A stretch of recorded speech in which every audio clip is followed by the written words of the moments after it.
Com licença, senhor. Tem uma mulher querendo falar com você. Opa! Mulher? Manda pro pai. Pois não, senhorita? Senhorita é o escambau, Stalin. Sou eu, Hitler. Ai, Jesus, Hitler! Shhh! Fala baixo. Eu não posso demorar. Então escuta. O que você acha da gente invadir a Polônia e pegar ela todinha só pra nós? Sim, senhora! Tô rindo, palhaço. E ó, esse encontro nunca aconteceu, hein? Mas tem que parecer natural, Hitler. Meus homens devem estar atrás da porta ouvindo tudo. Eu vim preparado.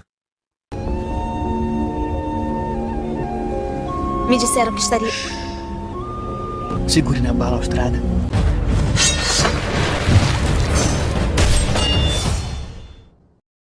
Oi, meu nome é Thiago Braga, sejam muito bem-vindos ao Brasão de Armas. Eu nem comecei o vídeo, você já tá aí de olho na minha camiseta, né, rapá? É bonita, né? Veste bem, contorna a silhueta. E aí você me pergunta, Thiago, onde eu consigo um código de desconto para eu também ter a minha Insider? Fico feliz que você tenha perguntado isso. Aqui, ó, é só clicar no link na descrição e usar o meu código para você ganhar 12% de desconto na compra de qualquer item no site. Então aproveita, porque Insider e você nasceram um para o outro. Agora, sabe quem nasceu um pro outro também? Hitler e Stalin.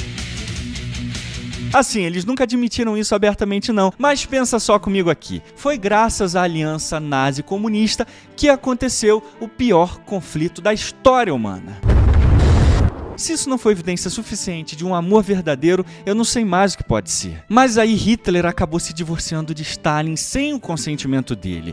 E aí Stalin ficou com a cara quente com aquilo e os dois brigaram feio pra caramba. Chama a polícia e manda meter ele na cadeia. Agora, só um recado, por favor. Se tem um vídeo que eu tenho que te pedir para curtir, compartilhar e se inscrever no Brasão de Armas, é esse. Porque esse aqui deu muito trabalho, você não tem ideia. Então, eu nunca te pedi nada, faz isso aí, por favor.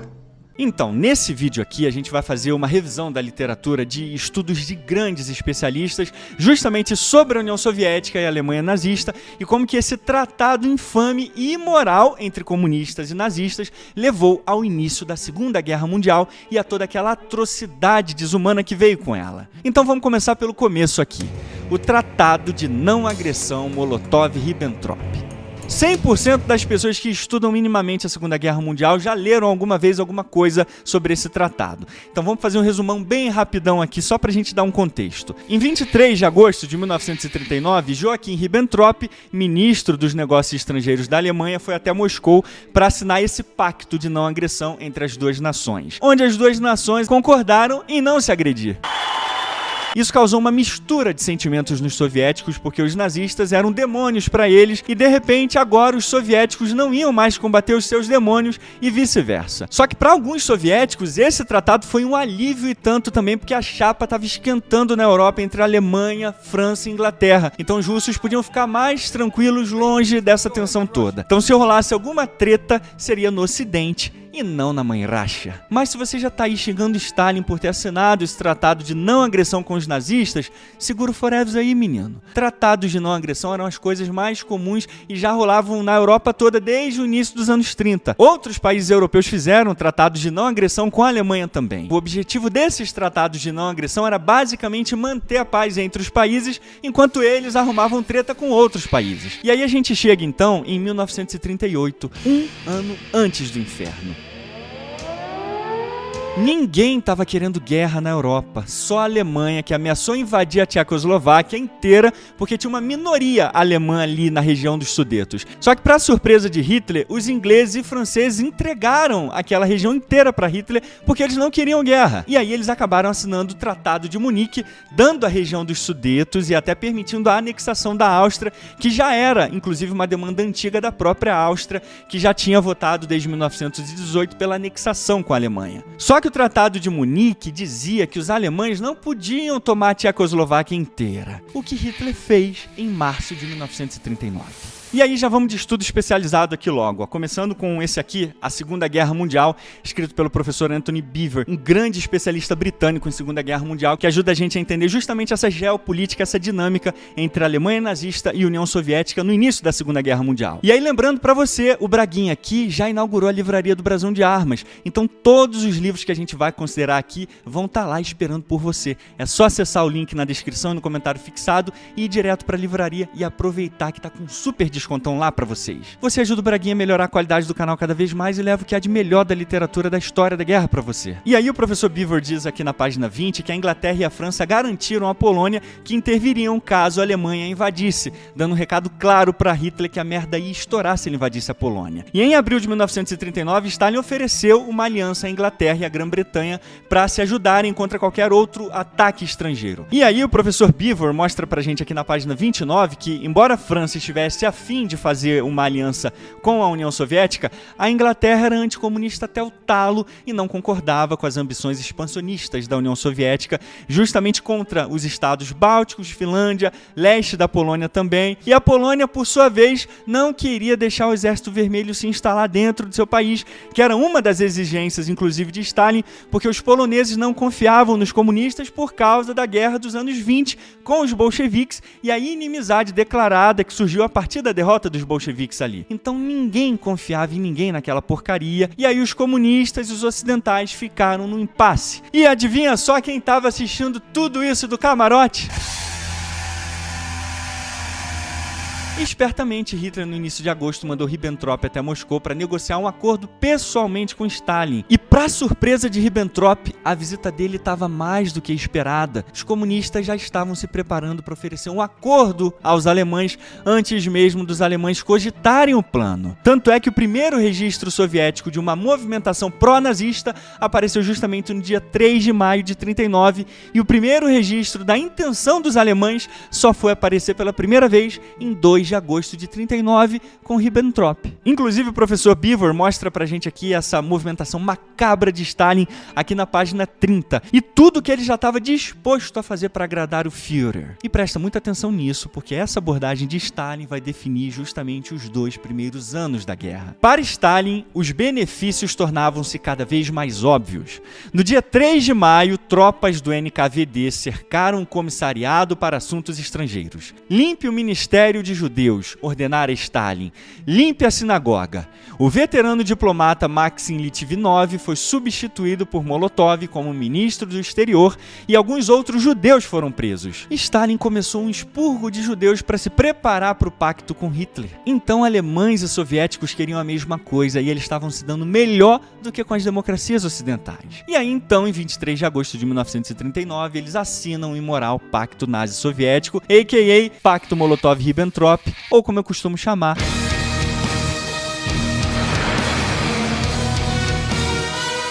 o Pacto Demo-Diabólico.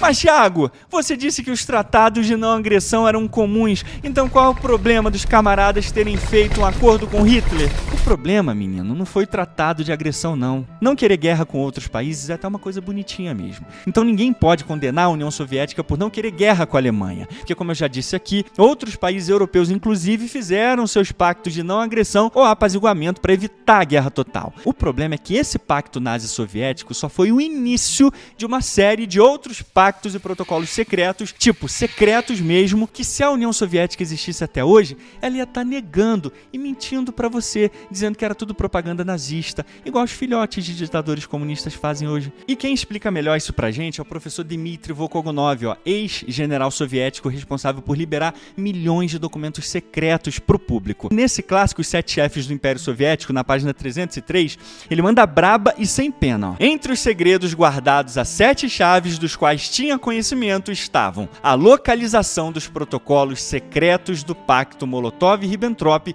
de 1939. E na página 351 ele ratifica essa informação. Enquanto esconderam em arquivos os protocolos secretos do Pacto Molotov-Ribbentrop ou as provas do assassinato de milhares de poloneses, os chefes soviéticos afirmavam que tais documentos não existiam. Pois é, né? Mas o que aqueles comunistas assassinos ditadores não podiam imaginar é que aquela aquela merda daquele regime ia cair e a merda toda ia ser jogada no ventilador. Os arquivos foram abertos para o mundo e agora quem tem olhos e quer usar os olhos para ver, pode ver que Stalin e seus comparsas realmente assinaram um protocolo secreto. E não só um protocolo secreto, vários protocolos secretos e acordos debaixo dos panos que mantiveram a máquina de guerra imperialista, terrorista, comunista e nazista rodando a todo vapor. E olha que lindo os protocolos secretos em alemão e em russo com as respectivas assinaturas de Molotov e Ribbentrop nas duas versões. Foi só a União Soviética cair que esses documentos primários caíram como uma folha no nosso colo.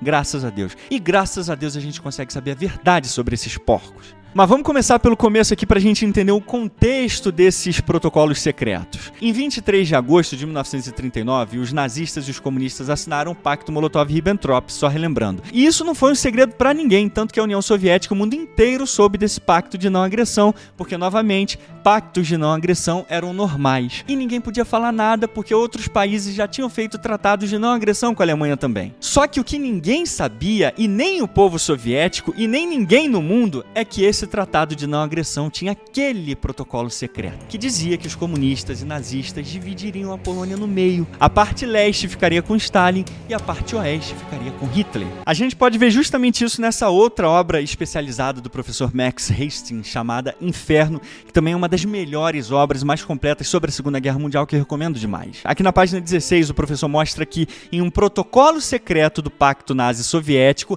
assinado em 23 de agosto de 1939, Hitler e Stalin concordaram com a partição e dissolução da Polônia. E aí, com esse pacto imoral, Stalin não só estava dando sinal verde para Hitler fazer o seu ataque à Polônia, quanto ele próprio tornava a União Soviética um cúmplice em começar a guerra mais violenta da história. E eu quero mostrar para vocês o documento primário que mostra como que o governo soviético era dissimulado, mentiroso e nojento até o talo. É esse discurso aqui de Molotov de 17 de setembro de 1939, no mesmo dia da invasão da União Soviética à Polônia. É um discurso tão nojento que podiam imprimir ele em papel higiênico para a gente usar toda vez que desse uma barrigada. E aqui nesse discurso, Molotov fala à nação soviética sobre a invasão e a queda do governo da Polônia e que agora era a vez deles de protegerem a Polônia e a Ucrânia. E a propaganda para o povo soviético é que eles iam apenas proteger a Polônia. Mas olha só que curioso, gente. Molotov só esqueceu de contar nesse discurso para o povo soviético que essa invasão dos nazistas à Polônia já tinha sido combinada entre comunistas e nazistas um mês antes da invasão dos nazistas à Polônia. Aquele esquecimentozinho assim, sabe, inocente. Eis a merda aqui. Na Polônia, criou-se uma situação... surgiu uma situação, né? De repente, criou assim, sabe? Aconteceu, caiu do nada. Que exigia cuidados especiais por parte do governo soviético no que diz respeito à segurança do Estado. A Polônia tornou-se um campo adequado para todo tipo de acidentes e surpresas capazes de criar uma ameaça para a União Soviética. O governo soviético permaneceu neutro até recentemente. A Alemanha também estava neutra até recentemente. Mas, devido às circunstâncias indicadas, não pode mais permanecer neutro em relação à situação. Sentiu a tristeza no tom de Momô, gente? Também é impossível exigir ao governo soviético uma atitude indiferente em relação ao destino dos ucranianos e bielorrussos de sangue familiar que vivem na Polônia, nações que anteriormente se encontravam numa posição em que os direitos civis eram roubados e agora completamente abandonados. O governo soviético considera um dever sagrado ajudar os irmãos ucranianos e bielorrussos que vivem na Polônia. Isso é verdade porque todos sabemos que a União Soviética sempre cuidou da Ucrânia. Mataram alguns milhões de fome e continuaram matando mesmo sabendo que milhões estavam morrendo. É verdade. Ninguém poderia pensar que o Estado polaco se encontraria tão impotente e numa desordem tão rápida que agora ocorreu em toda a Polônia. E isso é verdade. Os nazistas concordam totalmente com isso. No entanto, como esta desordem se concretizou e os políticos polacos foram completamente à falência e são incapazes de mudar a situação na Polônia, Polônia, o nosso Exército Vermelho, tendo recebido um grande acréscimo na recente convocação reservista, deve cumprir honrosamente o título honorário diante dele. Assim, o fato deles terem assinado o protocolo secreto um mês antes com os nazistas, dividindo a Polônia entre eles, não quer dizer que os soviéticos queriam que a Polônia caísse, tá bom? O governo expressa a firme convicção de que o nosso Exército Vermelho Operário Camponês mostrará mais uma vez o seu poder de luta, a consciência e a disciplina que, no desempenho da sua grande tarefa libertadora, o envolveriam em novos feitos, heroísmo e glória. Sim, foi um grande heroísmo e uma tarefa libertadora eles terem assinado um protocolo secreto com os nazistas, dividindo a Polônia com eles. Tudo bem que acabou que os comunistas e os nazistas mataram umas dezeninhas de milhares de poloneses sem querer, mas é fato que a libertação polonesa foi tão libertadora que o símbolo comunista é proibido na Polônia até hoje. Tem como não sentir nojinho desse regime de merda? Portanto, a responsabilidade em começar o conflito mais desumano da história mundial deve ser atribuída diretamente aos nazistas e aos comunistas e a esse seu pacto diabólico. E aqui a gente vê um filminho especial onde nazistas e comunistas comemoram juntinhos a destruição da Polônia, que ficou conhecido como Desfile de Brest-Litovsk, em 22 de setembro de 1939. E o mapa mostrando a Polônia sendo dividida no meio entre esses dois cães.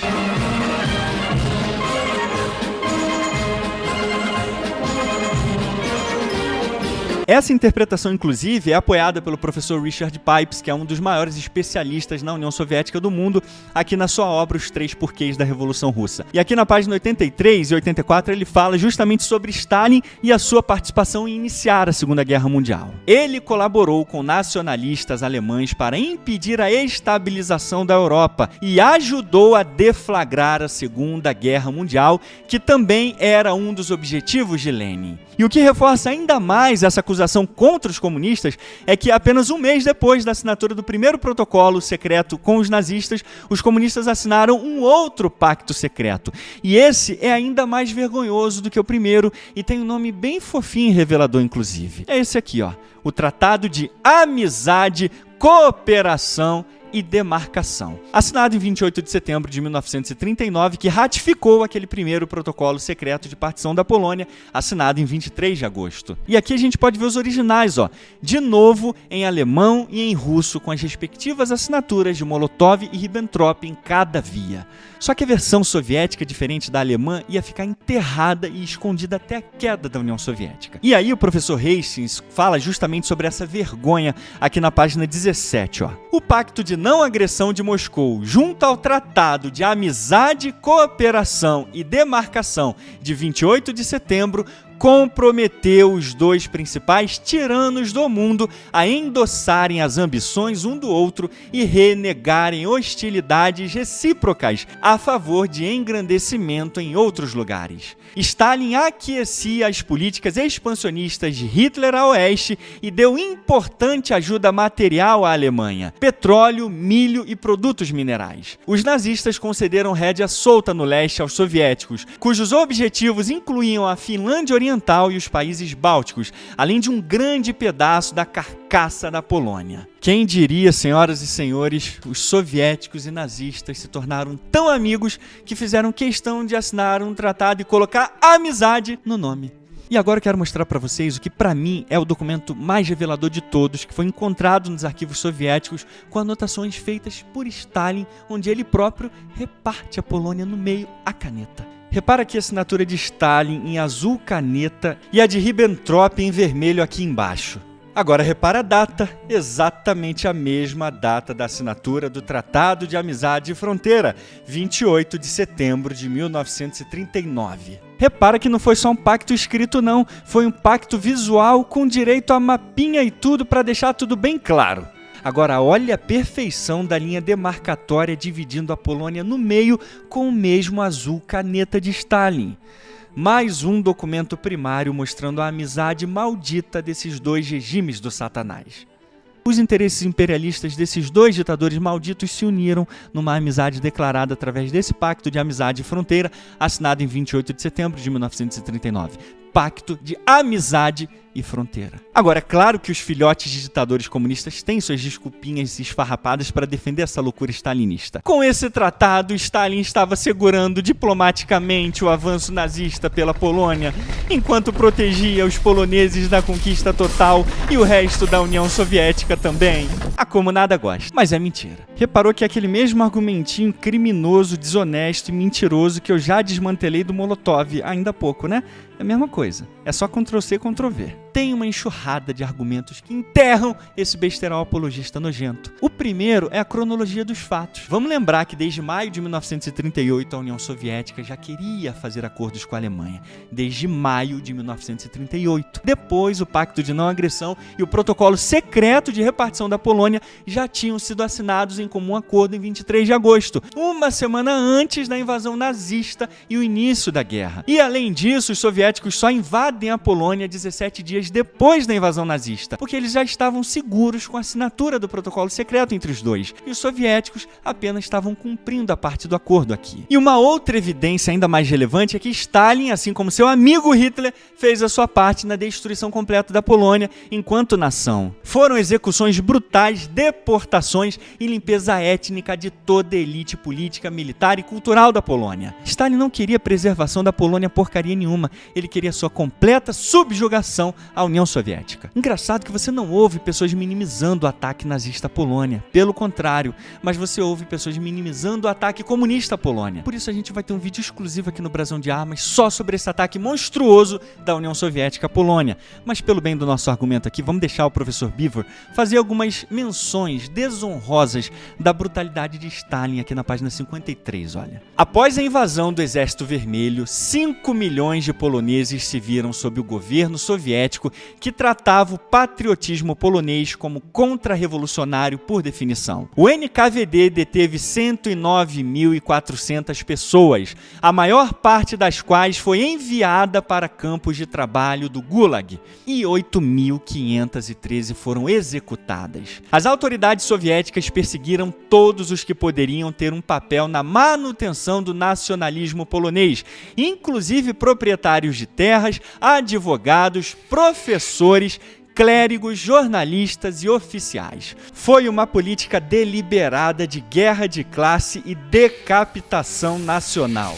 E não vamos esquecer de acrescentar a esse ataque brutal de Stalin aos camponeses o famoso massacre de Katyn, que os comunistas tiveram a desonra de culpar os nazistas pelo massacre que eles próprios causaram. Quando os nazistas descobriram aquelas valas comuns e mostraram para o mundo e disseram que foram os comunistas que fizeram aquilo, os comunistas disseram que aquilo era apenas propaganda nazista.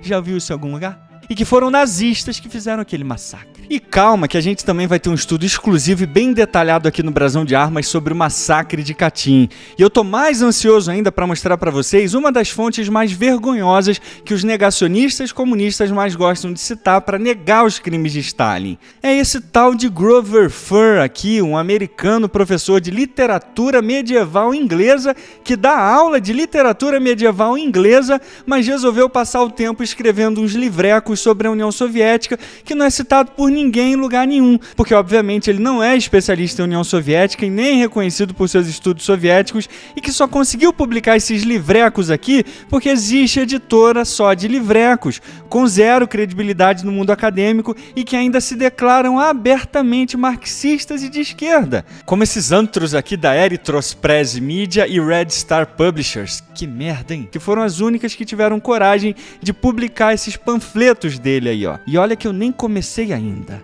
Mas o professor Dmitri mostra como que aqueles porcos comunistas eram mais mentirosos que os porcos nazistas. Olha aqui, ó, na obra Os Sete Chefes do Império Soviético, na página 199. É aqui, ó, justamente na biografia de Khrushchev, ó. E aí, como fonte primária dessa acusação, o professor Dmitri cita o arquivo APRF, arquivo especial número 0680-2, 1 e 2. E que eu quero citar na íntegra aqui para vocês, ó. Ao mesmo tempo, Khrushchev despendia ativos esforços para garantir que alguns dos atos mais monstruosos de Stalin continuassem profundamente enterrados nos mais secretos repositórios do partido. Em 3 de março de 1959, o chefe da KGB, Shelepin, escreveu a Khrushchev sugerindo que os registros e outros documentos relacionados com o fuzilamento de 21.857 oficiais milicianos, policiais, colonos e outros poloneses em 1940 deveriam ser destruídos. Nenhum destes arquivos, escreveu Shelepin, tem qualquer interesse operacional para as agências soviéticas, nem tem valor histórico. Ao contrário, algum evento imprevisto poderá levar à exposição da operação, com todas as consequências indesejáveis para o nosso Estado. Em especial porque a versão oficial atribui o fuzilamento dos poloneses na floresta de Katyn aos invasores alemães fascistas. Pois é, Khrushchev, Shelepin te avisou que ia dar merda, hein? E você não destruiu a droga dos arquivos, né? E agora o mundo inteiro pode ver os desgraçados, mentirosos, imperialistas que vocês eram e ainda tentaram colocar a culpa nos outros pelas suas merdas. Vacilou com os tupines soviéticos, hein, mano? E agora eu quero mostrar pra vocês uma outra fonte primária comunista que atesta justamente a intenção clara de Stalin e da União Soviética de destruir o Estado polonês, porque agora ele era um Estado fascista. É o diário de ninguém mais, de ninguém menos do que Georgy Dimitrov, secretário-geral da Internacional Comunista, que registrou as suas conversas com Stalin aqui na página 116 do seu diário. Ó. Olha só que diálogo esclarecedor entre ele e Stalin aqui. Ó. Anteriormente, na história, o Estado polaco era um Estado nacional. Portanto, os revolucionários defenderam-no contra a partição e a escravização. Agora, a Polônia é um Estado fascista que oprime ucranianos, bielorrussos e assim por diante. A aniquilação desse Estado nas condições atuais significaria menos um Estado burguês fascista para enfrentar. Curioso que esse Estado polonês fascista tinha acabado de ser invadido pelos nazifascistas e estava lutando contra nazifascistas. Stalin só esqueceu que ele tinha assinado um tratado de amizade com nazifascistas, mas o fascista não era ele, era a Polônia sendo destruída por nazifascistas. Aliás, tem tanta gente hoje que aprendeu a falsidade de Stalin. Quer destruir alguém? Chama de fascista. Agora já chega, né, Zezé? Você já assinou o Pacto de Não Agressão, assinou o Protocolo Secreto de Partição da Polônia, assinou o Tratado de Amizade e Fronteira com os nazistas. Agora, pro bem dos web revolucionários, diz que você não fez mais nenhuma outra merda com os nazistas, não, seu ditadorzinho de merda. Pacto de Não Agressão, Protocolo Secreto de Partição, Tratado de Amizade. Agora, tio Stalin queria se juntar às potências imperialistas do eixo. Para os nazistas, fascistas e comunistas, se um pacto tripartite era bom, um pacto quadripartite era muito melhor.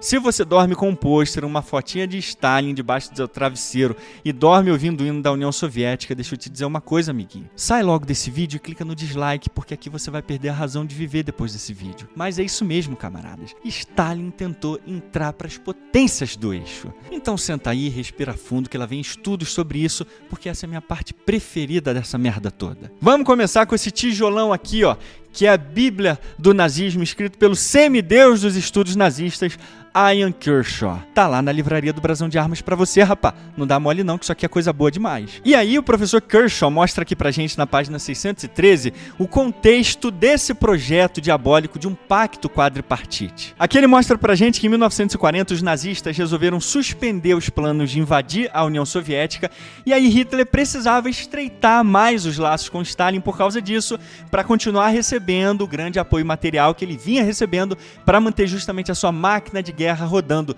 tanto no Ocidente quanto no Norte da África. E aí Ribbentrop, gênio do mal, veio com o plano de chamar a União Soviética para fazer parte do eixo. E aí o professor Kershaw mostra pra gente que Ribbentrop enviou um telegrama a Moscou em 13 de outubro. E no dia 12 de novembro, a comitiva soviética já estava chegando em Berlim. E de novo o tio Zezé envia ninguém mais, ninguém menos que o seu braço extremo esquerdo. Sacou, né? Braço extremo esquerdo. Que merda, hein? O mestre dos protocolos secretos soviéticos, Molotov. Der Vorsitzende des Rates der Volkskommissare der Sowjetunion und Volkskommissar für Auswärtige Angelegenheiten, Molotow, begab sich auf Einladung der Reichsregierung nach Berlin, den laufenden Gedankenaustausch durch... Na página 619, o professor mostra que as conversas foram ficando meio esquisitas e eles não chegaram a um acordo naquele momento. E aí Molotov retornou para Moscou 2 dias depois, em 14 de novembro, com a proposta nazista para uma aliança quadripartite. Agora vamos respirar fundo aqui.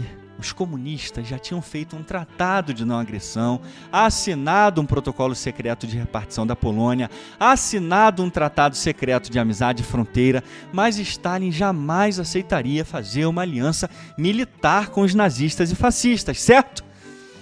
Errado. Pelo bem dos web revolucionários brasileiros, Stalin, diz que você não teria essa audácia. O professor Kershaw diz pra gente que dia 26 de novembro, apenas 12 dias depois de Molotov chegar com a proposta nazista em Moscou, Stalin mandava de volta sua resposta com uma lista de condições para a União Soviética fazer parte do eixo. Depois de analisar tudo isso, meus amigos, eu só fico pensando como deve ser difícil ser comunista estudando a história da nação que criou o comunismo. Não precisa ser imperialista, capitalista para destruir a própria história deles, porque eles próprios destroem a história deles por eles mesmos. Mas calma que eu não mostrei a lista para vocês ainda não. Vamos ver juntos aqui as condições que Stalin deu por meio de Molotov para entrar na turminha do barulho. Ó. Vamos aprender com quem sabe de verdade aqui, ó. Professor Oleg Kleveniuk, historiador russo e pesquisador sênior do Arquivo Estatal da Rússia. Ele mostra pra gente detalhadamente essas condições vergonhosas apresentadas por Stalin aos seus camaradas do eixo. Primeiro, aqui na página 204, o professor mostra que, embora o pacto tripartite fosse uma ameaça direta à Grã-Bretanha e aos Estados Unidos, Stalin também ficou preocupado com esse pacto tripartite e com razão, porque era uma aliança peso-pesada. Mas só 2 meses depois de começar a cagar fino, Stalin recebeu um convite inesperado de Hitler. Bora entrar pro clube, Zezé? E aí o professor Kleveniuk mostra pra gente as condições apresentadas por Stalin através de Molotov para fazerem parte do eixo. Em 25 de novembro de 1940, pouco depois de seu regresso de Berlim, Molotov deu ao embaixador alemão em Moscou as condições soviéticas para um pacto quadrilateral. Nesse momento, Stalin novamente recorria à tática que lhe rendeu sucesso em agosto de 1939. Em troca do apoio de seus parceiros e com uma compreensão de que quantidades significativas de matérias-primas soviéticas seriam fornecidas à Alemanha, ele definiu 4 demandas específicas. Primeiro, as tropas alemãs deveriam retirar-se da Finlândia. Em troca, garantiria que a Finlândia permaneceria amigável com a Alemanha e lhe forneceria madeira e níquel, um ponto em que Hitler insistiu particularmente durante as suas conversações com Molotov. Em segundo lugar, Stalin reivindicou a influência soviética na Bulgária, incluindo a conclusão de um tratado de assistência mútua e o estabelecimento de bases militares soviéticas perto do Estreito Turco. Terceiro, os 3 parceiros deveriam reconhecer o direito da União Soviética de se expandir para o sul através do Irã e Turquia para o Golfo Pérsico. Quarto, o Japão deveria desistir das reivindicações sobre o carvão e concessões de petróleo na Sakhalina do Norte em troca de uma justa compensação. Este programa, que espelhava muito as aspirações do Império Russo, provavelmente incluía tudo o que Stalin queria. E ele foi, sem dúvida, preparado para barganhar. A apresentação dessas condições a Berlim indicou, presumivelmente, a sua disponibilidade para apostar suas fichas ao lado dos países agressores. E além dessa vergonha toda aqui de Stalin dando as suas condições para fazer parte do pacto quadripartite, o professor mostra ainda na página 203 a brutalidade de Stalin contra esses povos que estavam sendo incorporados à União Soviética graças justamente a esses pactos com Hitler. Enquanto a Alemanha solidificava seu controle sobre a Europa Ocidental no verão de 1940, Letônia, Lituânia e Estônia eram incorporadas à União Soviética, assim como a Bessarábia e parte da Bucovina, ambas tomadas da Romênia. Uma das prioridades para a liderança stalinista era a rápida sovietização dessas novas posses. Uma expropriação em larga escala da propriedade privada foi acompanhada por um expurgo massivo da população. A repressão agora recaía sobre as regiões ocidentais recém-integradas. Como sempre, em adição às prisões, às execuções de cidadãos indignos de confiança, muitos foram exilados em áreas remotas do interior soviético. soviético, em 4 campanhas de realocação ocorridas ao longo de 1940 e no primeiro semestre de 1941, cerca de 370 mil pessoas foram transferidas da Ucrânia Ocidental, Bielorrússia Ocidental, dos países bálticos e da Bessarábia para o interior soviético. Isso representa um número imenso, dadas as pequenas populações dessas regiões. Ufa! Que alívio deve ter sido para essas nações em saber que podiam contar com a proteção e o cuidado da União Soviética, né?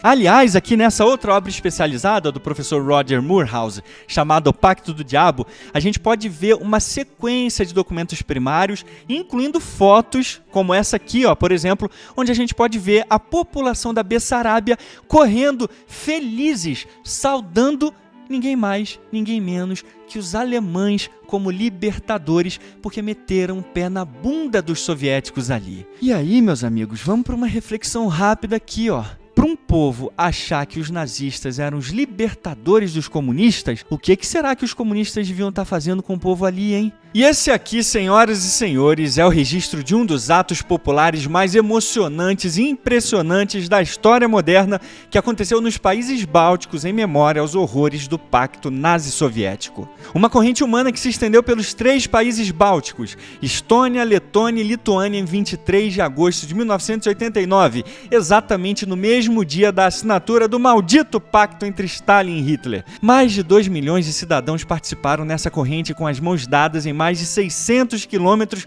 na rodovia que liga os 3 países. E vamos lembrar que tudo isso é porque os comunistas eram os libertadores do povo báltico, hein? Não esqueçam disso. E aqui a gente vê uma homenagem feita pelo povo báltico a essa linda história de amor de Hitler e Stalin.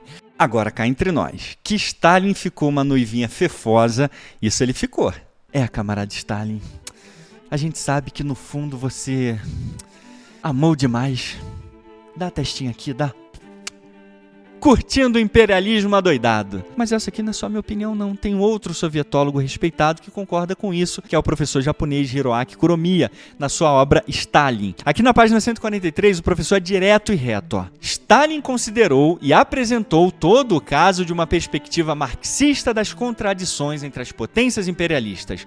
Mas foi também o caso de que Stalin, como os czares, não estava livre das ambições imperialistas. O pacto foi complementado por um infame protocolo secreto que dividiu a Europa Oriental em esferas de influência, alemãs e soviéticas. Este protocolo secreto foi um documento imperialista tão vergonhoso para os líderes soviéticos que o seu signatário soviético, Molotov, negou a sua existência até a sua morte em 1986. Nem o governo soviético oficialmente reconheceu sua existência até 1990, quando finalmente foi lançado o protocolo secreto original para a publicação. E aí o professor continua mostrando pra gente nesse estudo que o governo soviético criou e manipulou eleições nesses países para dar a impressão de legitimidade da entrada desses países na União Soviética. Mentira e falsidade faz parte da União Soviética e só quem é ideologicamente cego acredita nessas propagandas comunistas. Não vai atrás de fulaninho, historiador comunista não, que diz que tem documento de Stalin, que tem cartinha de Stalin traduzida para provar que falaram mentira a respeito de Stalin. Sempre que mostrarem para você algum documento maluco, pergunta qual foi a universidade ou o autor mundialmente reconhecido que validou aquele documento como autêntico. Senão vai ser mais uma propaganda comunista flagrante. Porque se eu digo para vocês que Stalin e os comunistas eram pinoquinhos dos infernos, eu falo e eu provo. Por isso que eu tenho esse trabalhão desgraçado para fazer esses vídeos cheios de fontes para vocês. Mas não se distraem ainda não, porque a gente vai continuar falando de Stalin querendo entrar para o Esquadrão da Morte. Agora, quem ratifica essa intenção clara de Stalin de querer mesmo fazer parte do eixo é o professor Geoffrey Roberts no seu artigo Stalin, o pacto com a Alemanha nazi e as origens da historiografia soviética do pós-guerra, publicado pela MIT na revista Journal of Cold War Studies. Aqui na página 99 o professor diz assim, parece claro a partir da pré-diretiva da conferência a Molotov que o líder soviético esperava que fosse possível resolver as diferenças soviético-alemãs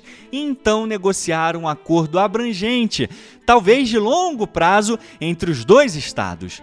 Somente quando ficou claro que Berlim estava oferecendo uma parceria problemática para uma aliança mundial com o eixo, que os oficiais soviéticos mudaram para uma operação de sondagem. Além disso, após o regresso de Molotov de Berlim, a União Soviética fez uma contraproposta que estabelecia os termos para a assinatura de um pacto com o eixo. Basicamente, Moscou exigiu que a Alemanha se abstivesse de interferir na esfera de influência da União Soviética no Báltico, nos Balcãs e na Pérsia. Embora seja verdade que estas propostas soviéticas possam ser interpretadas como uma extensão da missão tática de sondagem, foi Molotov e não von Ribbentrop quem assumiu a iniciativa de chegar a algum tipo de acordo depois de retornar a Moscou, especialmente se esses termos tivessem sido aceitáveis para os alemães, reconhecidamente um C muito grande.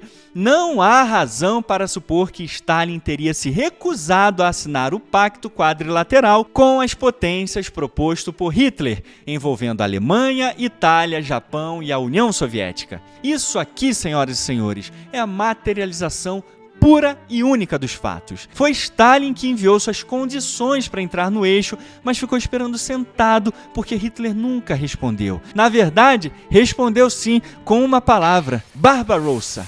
A entrada da União Soviética no eixo só não aconteceu porque a Alemanha nazista não respondeu a essas condições de Stalin e preferiu invadir. Mas, de novo, as evidências documentais provam definitivamente o interesse claro de Stalin em querer fazer parte do eixo. Mas todos esses protocolos secretos, e principalmente essas condições que Molotov entregou a Ribbentrop para a União Soviética fazer parte do eixo, ficou tão feio, mas tão feio, que depois que os americanos descobriram os documentos alemães, os comunistas tiveram que negar e mentir sobre esses acordos todos. Aliás, aqui na página 205 da obra Stalin, o professor Klevniuk mostra onde que começou esse argumentinho furado e joga uma pá de cal nele sem pena. Enquanto eu mostro aqui pra vocês, repara só se não é o mesmo discursinho furado de stalinistas de apartamento. Tem se declarado, contudo, que Stalin nunca cogitou seriamente essa proposta de Hitler de formar um pacto quadrilateral e que as demandas enviadas a Berlim em 25 de novembro eram apenas uma tática moratória, projetada com a intenção de ser inaceitável para a Alemanha. Se bem que faz todo sentido mesmo, né? Por que você acha que Stalin teria feito todos esses pactos vergonhosos com Hitler, destruído a Polônia, massacrado dezenas de milhares de poloneses, ter negado e escondido o que fez, e justamente nesse pacto que acabou vazando, eles dizem que não queriam que os nazistas aceitassem as condições deles? Logo você, Stalinho, o ditador mais honesto da Via Láctea, dá a testinha, dá?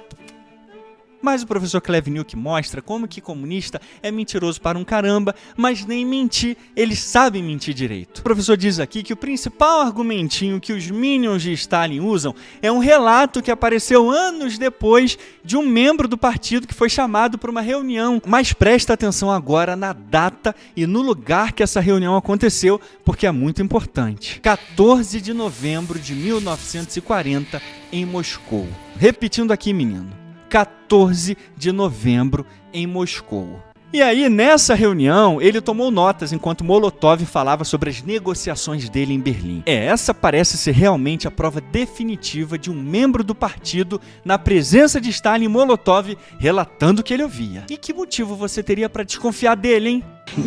Pois é, já de cara tem dois problemões nessa nota aqui do Tchadaev. O dia e o local. É porque como eles estariam em uma reunião em Moscou junto com Stalin e Molotov no dia 14 de novembro, se no dia 14 de novembro Molotov ainda estava em Berlim retornando para Moscou?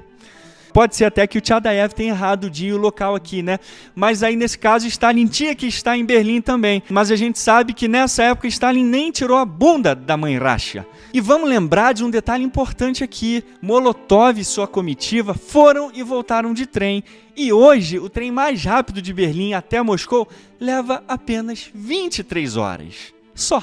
Então, assim, a menos que os comunistas soubessem parar o tempo, nem ferrando que ele sairia de Berlim e chegaria em Moscou no mesmo dia, em 1940. E ainda fazer uma reunião com Stalin, com Tchadaev tomando nota. Ou seja, Tchadaev mentiu muito. E mentiu errado ainda. E aí o professor Kleveniuk continua mostrando nas páginas seguintes ainda mais evidências dessa falsidade descarada comunista. Então faça um favor para você mesmo, clica no link na livraria do Brasão de Armas, que está aí no comentário fixado, e leva esse livro para casa, porque ela é a biografia mais completa e atualizada de Stalin até o momento. Agora, tem uma coisa que eu realmente admiro em Stalin, e isso aqui eu tenho que dizer publicamente porque faz parte da minha honestidade. De 1939 a 1941, Zezé cagou em cima do comunismo e ainda esfregou a sola suja do pé. Isso foi realmente admirável da parte dele. Sabe o que esse sapeca do nosso camarada fez de 1939 a 1941? Propaganda nazi-fascista dentro da União Soviética. Ele proibiu filmes, peças de teatro, música, livros que falassem publicamente contra o nazismo. O medo de entrar em guerra com a Alemanha e as ambições imperialistas dele fizeram ele virar um cachorrinho que tinha pavor de contrariar seu dono, Hitler. Aí a gente vai de novo para o professor Dmitry Volkogonov, agora na sua biografia de Stalin, em 2 volumes, que também é uma obra essencial para a gente entender bem a mente desse desgraçado. E aí o professor explica para a gente em detalhes como que Stalin deixou de lado a sua ideologia justamente para seguir em frente com a sua ambição imperialista. E aqui na página 74, o professor faz a sua análise da situação tanto quanto um historiador, quanto um ex-general soviético, e aí a gente tem o privilégio então de entender os 2 aspectos, histórico e militar, que envolveu justamente essa intenção de Stalin de apaziguar o nazismo e fazer propaganda pró-nazista. Então olha só o que o professor diz aqui, ó. É difícil explicar o desvio cínico de Stalin para uma política de acobertamento do fascismo. Pode-se até entender a tentativa de escorar o pacto de não agressão com acordos de comércio e laços econômicos, mas negar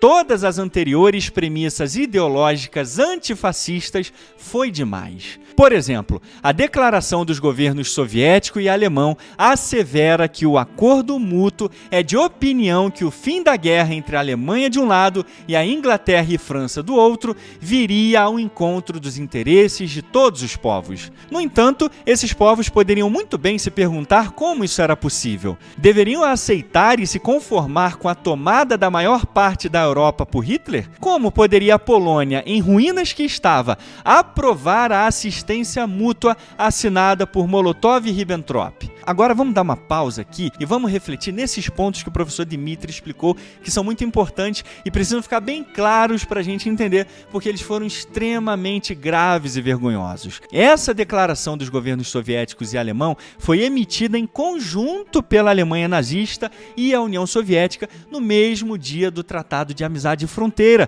quando a Polônia já tinha sido repartida entre os 2 ditadores.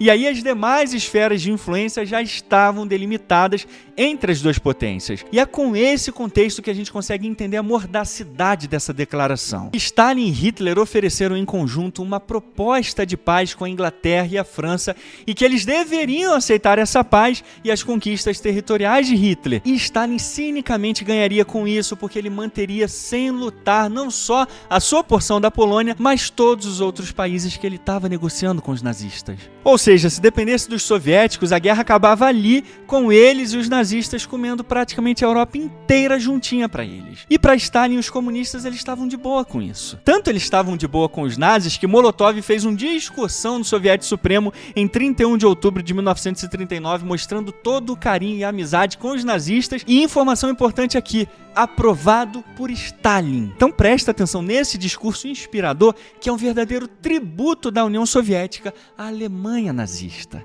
A Alemanha está na posição de um Estado que se esforça pelo fim rápido da guerra e pela paz, enquanto a Inglaterra e França, que ontem clamavam contra a agressão, são agora pela continuação do conflito armado e contra a paz. Círculos governantes na Inglaterra e na França tentaram recentemente se apresentar como lutadores pelos direitos democráticos dos povos contra o hitlerismo, com o governo inglês declarando que seu objetivo na guerra era nem mais nem menos a aniquilação do hitlerismo. Não faz o menor sentido, como é também criminoso travar tal guerra para aniquilar o hitlerismo sob o falso estandarte da luta pela democracia. Nossas relações com a Alemanha melhoraram fundamentalmente. Isto aconteceu pelo fortalecimento de nossas relações de amizade nossa colaboração prática e por meio de nosso apoio político à Alemanha no esforço que faz pela paz.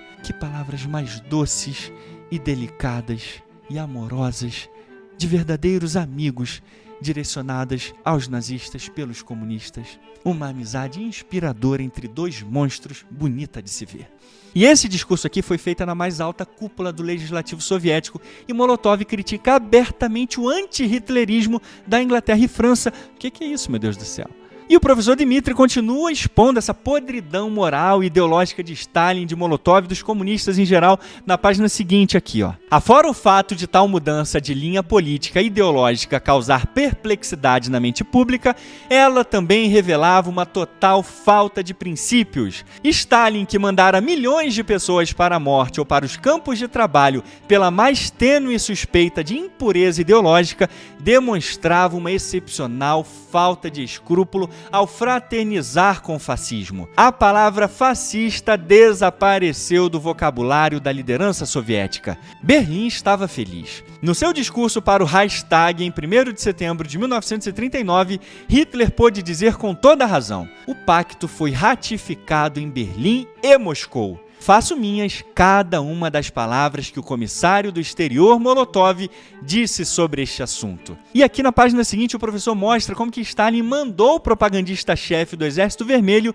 o Meklis, que desse um jeito de acabar com a propaganda antifascista, mantendo uma dose de desconfiança contra o exército nazista. E aí o professor cita 3 relatórios bem interessantes, distintos, vindos do próprio exército sobre essa aproximação com o fascismo. Primeiro, engenheiro militar Nechayev. Com a ratificação do pacto, não podemos mais chamar a instrução de tiro de fogo no fascismo. Não deve haver mais agitação e propaganda contra o fascismo, já que nosso governo não tem mais diferenças com ele. Segunda, Karatum, instrutor de engenharia militar da academia. Não temos ideia do que e como escrever agora. Fomos criados antifascistas, agora é o inverso. Terceira, Primeiro-tenente Gromov, Distrito Militar de Kiev. Pensando bem, a Alemanha parece que enganou todo mundo. Ela agora vai se servir dos pequenos países. Porém, em face do pacto de não agressão, não podemos fazer coisa alguma. Os próprios membros do exército viam que agora o comunismo tinha dado as mãos ao nazismo e eram proibidos de falar qualquer coisa. Aliás, o próprio professor Klevniuk reforça essa mesma proibição de Stalin contra o fascismo aqui na página 201, dizendo que, de 1939 até o início da guerra entre a Alemanha e a União Soviética, expressões de anti-hitlerismo foram tratadas como um crime. E a gente também tem 2 registros de 2 testemunhas oculares que viveram contextos diferentes nesse mesmo período e que também relataram pra gente as mesmas coisas que os oficiais do exército soviético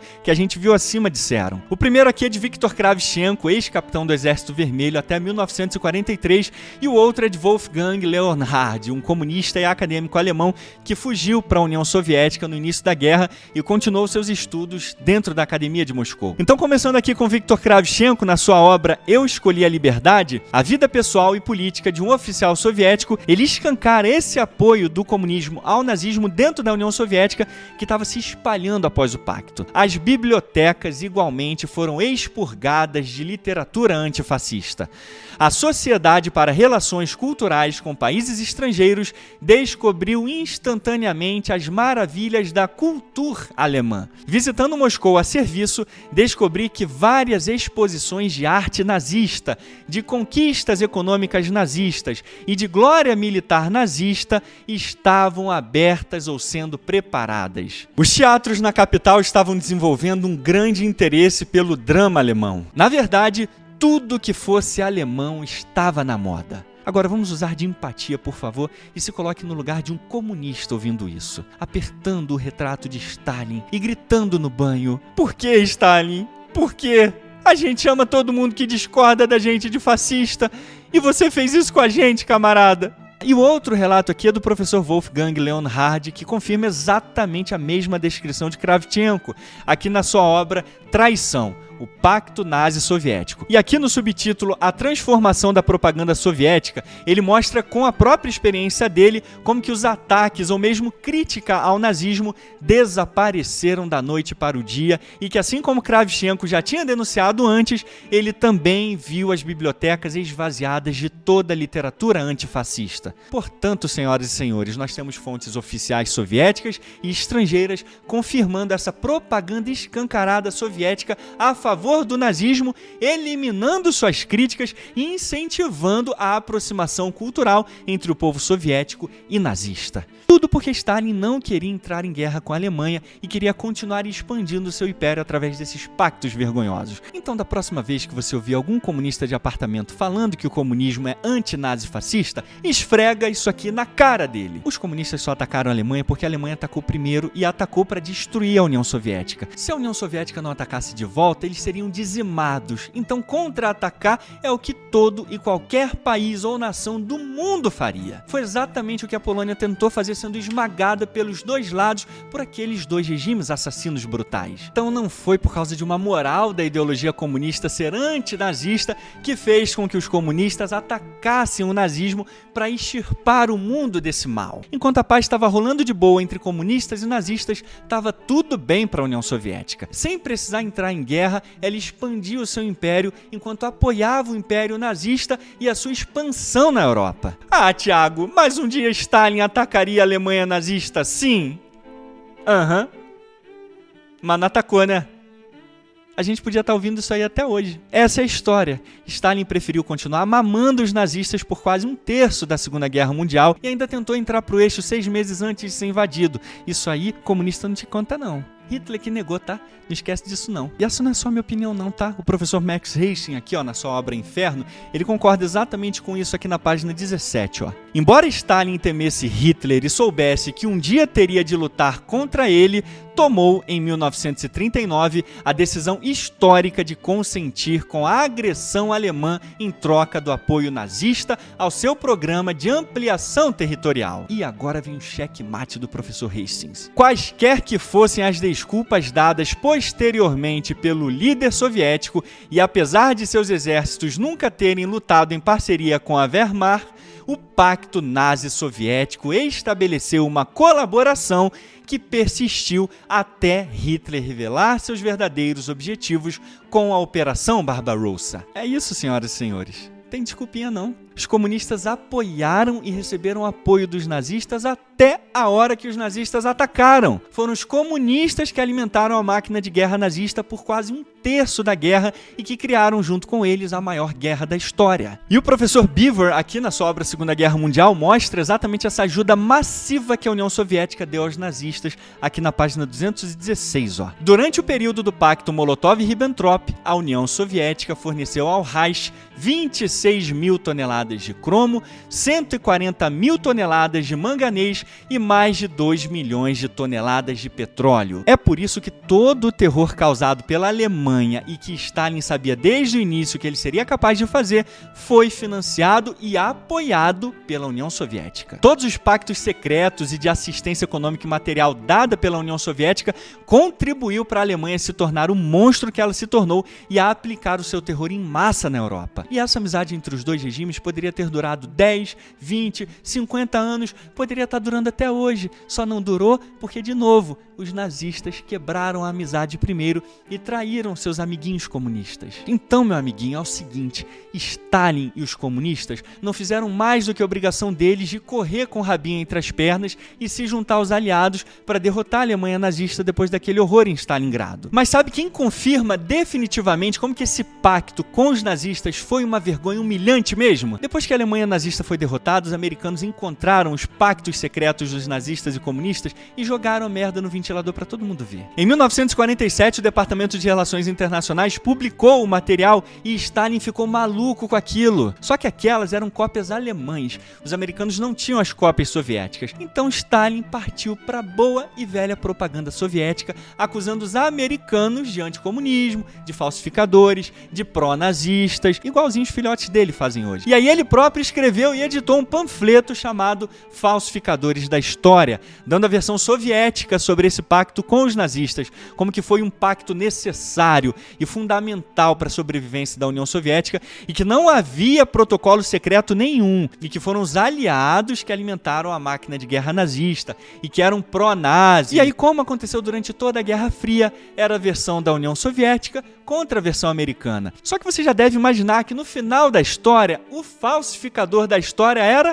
Só que aí depois que aquele império comunista de merda caiu, os arquivos foram abertos e os pesquisadores encontraram os originais do pacto lá, que bateram direitinho com as versões alemãs. E aí quando os pesquisadores foram confrontar o panfleto Falsificadores da História com os pactos nazi-soviéticos, eles viram que Stalin adulterou boa parte daquela bosta daquele panfleto e ele fez isso a próprio punho. E aí eu coloquei na descrição um estudo comparativo mais completo, devidamente revisado pelos pares, que confronta exatamente as fontes primárias, mostrando todas as alterações e manipulações dos originais feitas por Stalin para esconder a natureza do pacto. É o estudo publicado pela Academia Polonesa de Ciências chamado Stalin e o Panfleto Falsificadores da História. Nele, os autores mostram todos os trechos retirados ou adulterados por Stalin para enganar a opinião pública e como mesmo nesse documento, os protocolos secretos foram veementemente negados. Só que é Molotov quem dá o último e definitivo atestado de como o governo comunista foi dissimulado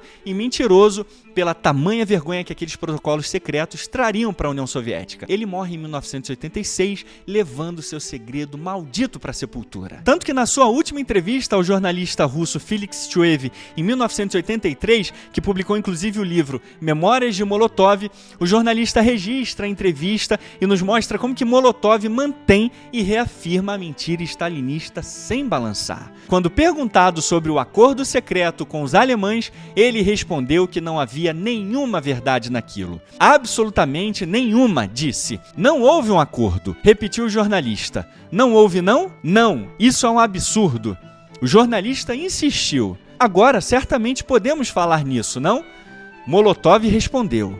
Claro, não há segredo nenhum aqui. Em minha opinião, esses boatos foram espalhados deliberadamente para destruir reputações. Não, essa questão é muito clara. Não poderia ter havido nenhum acordo secreto desse tipo.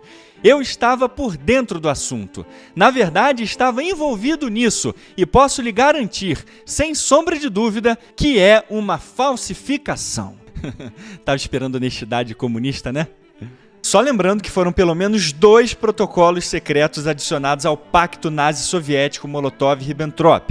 O primeiro protocolo secreto, que foi o de partição da Polônia, adicionado no mesmo dia, em 23 de agosto de 1939, que é esse aqui, com assinatura tanto de Molotov quanto de Ribbentrop, e o Pacto de Amizade e Fronteira, que foi o segundo protocolo secreto que complementava o primeiro, assinado apenas um mês depois, em 28 de setembro de 1939, quando a Polônia já tinha sido conquistada pelos invasores criminosos. E por fim, temos o outro documento secreto, que era a lista de exigências de Stalin a Hitler para a União Soviética entrar para as potências do eixo. Agora vamos fazer uma reflexão junto aqui.